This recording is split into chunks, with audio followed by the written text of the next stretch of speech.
வணக்கம் தாய்நாடு.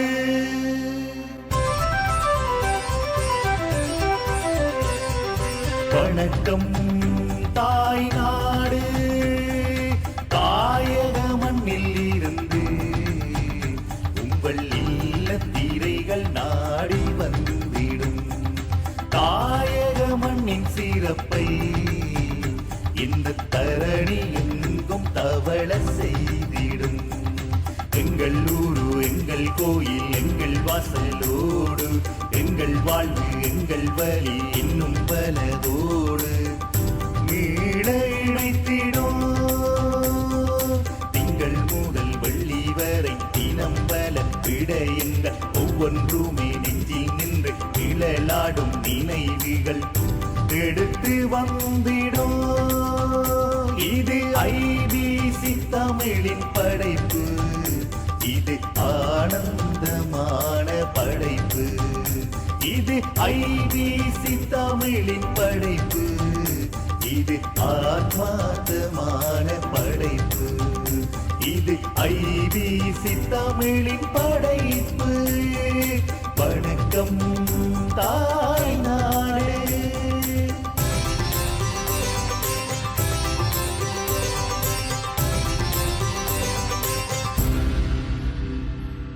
வணக்கம் தாய்நாடு. திங்கள் முதல் வெள்ளி வரை தினமும் பல விடயங்களோடு உங்கள் ஐபிசி தமிழ் தொலைக்காட்சியில்.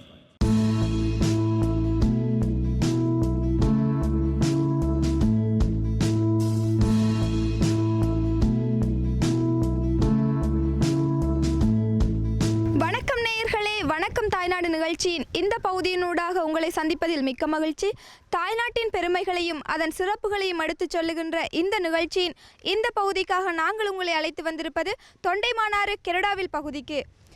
கெரடாவில் பகுதியில் இருக்கக்கூடிய சில முக்கியமான விடயங்களை பற்றி பார்க்க போகின்றோம்.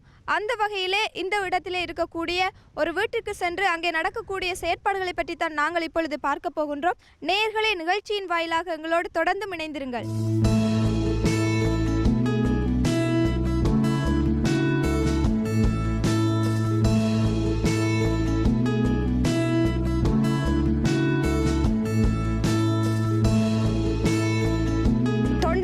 கெரடாவில் பகுதியில் இருக்கக்கூடிய ஒரு மிக முக்கியமான இடத்திற்கு தான் நாங்கள் வருகை தந்திருக்கின்றோம்.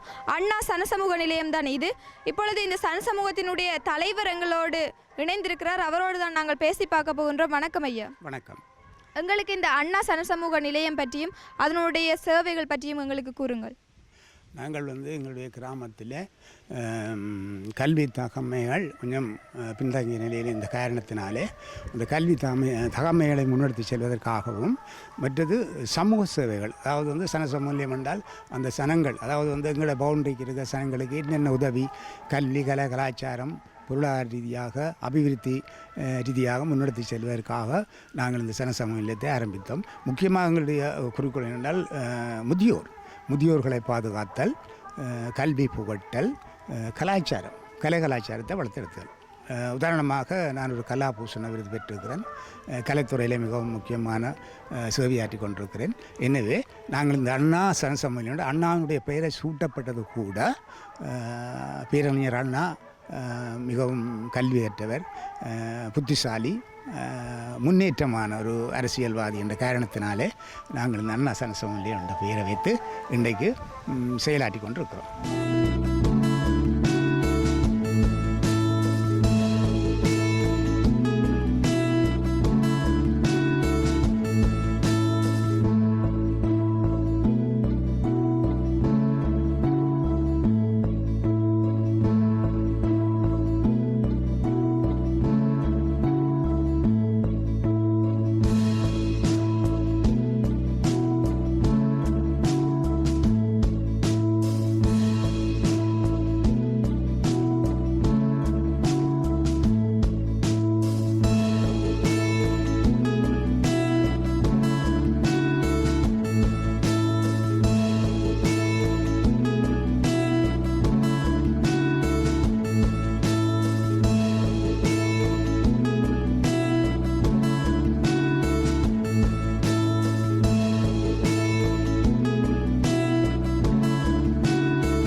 இப்பொழுது கெரடாவில் பகுதியில் இருக்கக்கூடிய ஒரு சுயதொழில் முயற்சியாளருடைய வீட்டிற்கு தான் வருகை தந்திருக்கின்றோம்.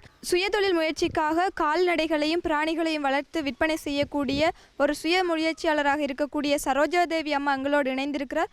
அவரோடு தான் நாங்கள் இப்பொழுது பேச போகிறோம். வணக்கம் அம்மா. வணக்கம். நீங்கள் எத்தனை ஆண்டுகளாக இந்த சுயதொழில் முயற்சியில் ஈடுபட்டு வருகிறீர்கள்? ஒரு 12 வருஷத்துக்கு முதல் கூடவா இருக்கலாம்.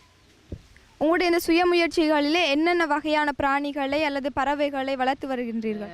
பெருங்கோழிகள், பெரும் இனத்து கோழிகள், மற்றது இந்த ஃபெண்டன் கோழிகள், மற்றது புறா வகைகள், பெரும் பெரும் புறாக்கள் இனங்கள், வெவ்வேறு இனங்கள் உள்ள புறா வகையெல்லாம் வளர்க்கின்றோம்.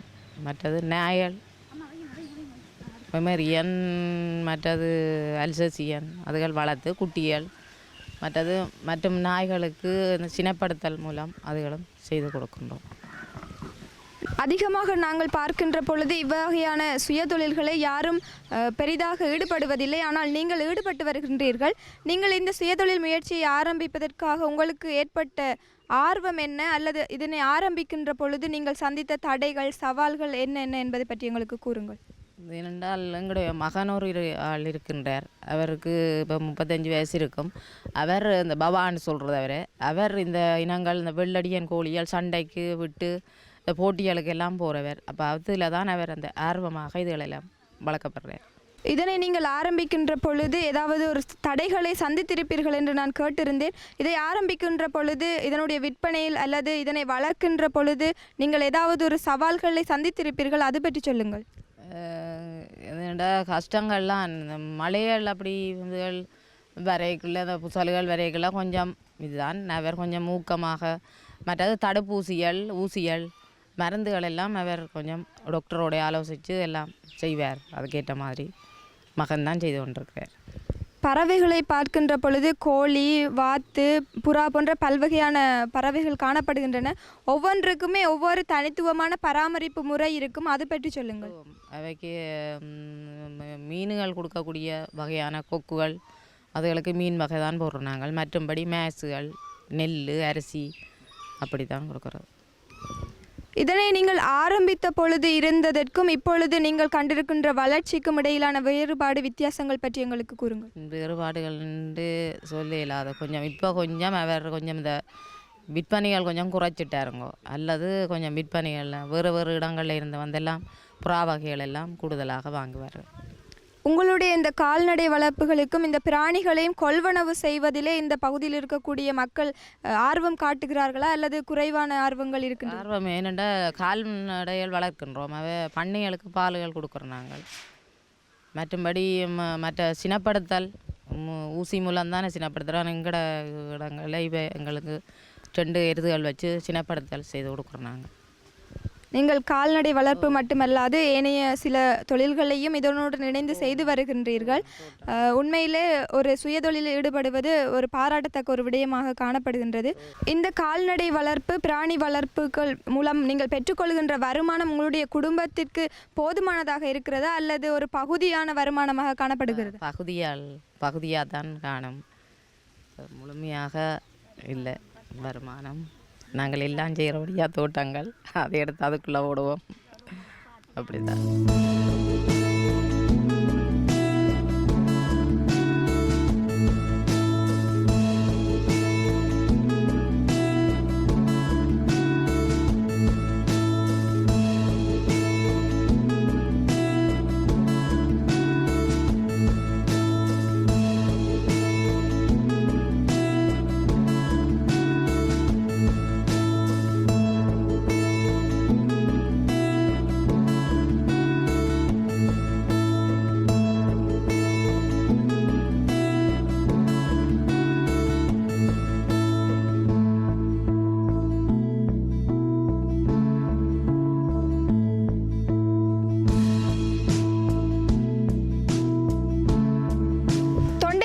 கெரடாவில் பகுதியில் இருக்கக்கூடிய ஒரு முயற்சியாளரின் வீட்டுக்கு தான் நாங்கள் வருகை தந்திருக்கின்றோம். இவர் ஒரு விவசாய முயற்சியாளராக காணப்படுகின்றார். புகையிலை, வெங்காயம் போன்ற பயிர்களை உற்பத்தி செய்கின்ற விவசாயியாக இருக்கக்கூடிய ஜோகநாதன் ஐயா எங்களோடு இணைந்திருக்கிறார். அவரோடு தான் நாங்கள் பேசி பார்க்க போகின்றோம். வணக்கம் ஐயா. வணக்கம். நீங்கள் பொதுவாக எவ்வகையான பயிற்சிகளில் ஈடுபட்டு வருகிறீர்கள் என்பது பற்றி கூறுங்கள். எங்களுடைய முதல் உற்பத்தியாக வெங்காயம், இரண்டாவதாக மிளகாய், மூன்றாவதாக சிறுதானிய பயிர்கள், குரக்கன், பாய்த்தங்கொடிகள் அப்படி போன்ற பயிர்களை நாங்கள் செய்து வருகின்றோம். எங்களுக்கு கடைசி தரமாக பணம் தரக்கூடிய ஒரு வாய்ப்பான புகையிலையை நாங்கள் உற்பத்தி செய்கின்றோம். மற்ற இதில் நாங்கள் செய்து வருகின்றோம். நீங்கள் பல வகையான பயிற்சிகளில் ஈடுபட்டாலும் எல்லாவற்றையும் ஒரே காலப்பகுதியில் செய்ய முடியாது. அந்த வகையிலே எந்தெந்த காலப்பகுதியில் எந்தெந்த வகையான பயிற்சிகளில் ஈடுபடுகிறீர்கள் பற்றி கூறுங்கள். நாங்கள் கார்த்திகை மாதம் தான் வைப்போம். புகையிலையும் கார்த்திகை மாதம் தான் செய்வோம். இது ரெண்டும் தான் எங்களுக்கு அந்த மழைக்கால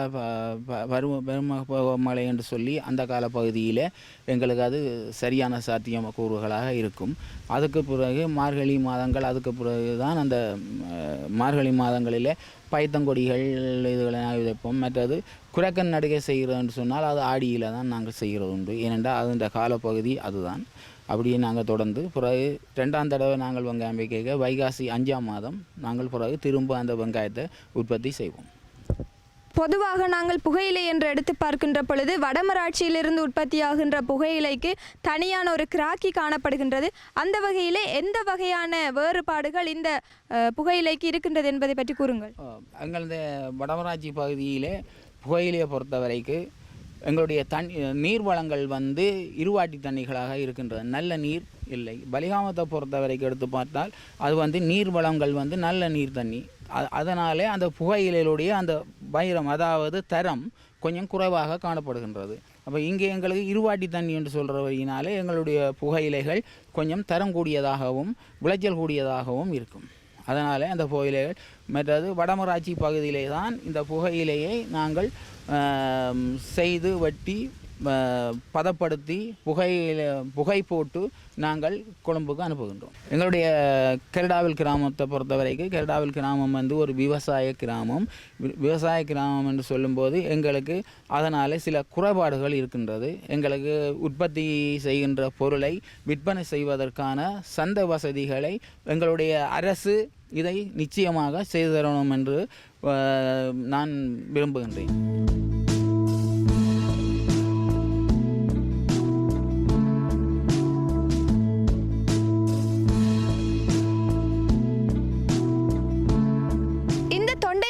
கெரடாவில் பகுதியில் இருக்கக்கூடிய ஒரு முக்கியமான பொதுச்சந்தைக்கு தான் நாங்கள் வருகை தந்திருக்கின்றோம்.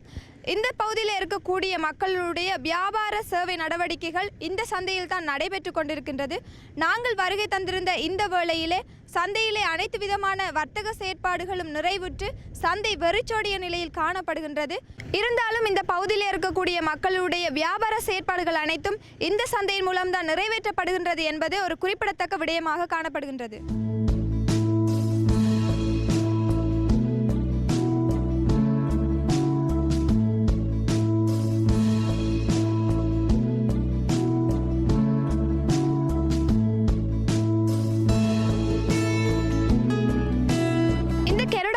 இருக்கக்கூடிய அநேகமான வேலிகள் கிழுவை மரங்களினால் அமைக்கப்பட்டிருக்கின்றது என்பது எனக்கு பின்னால் இருக்கக்கூடிய இந்த வேலியை பார்க்கின்ற பொழுது கூட உங்களுக்கு தெரிய வரும். அந்த வகையிலே இந்த கெரடாவில் பகுதியில் இருக்கக்கூடிய சில முக்கியமான விடயங்களை பார்த்து ரசித்திருந்தோம்.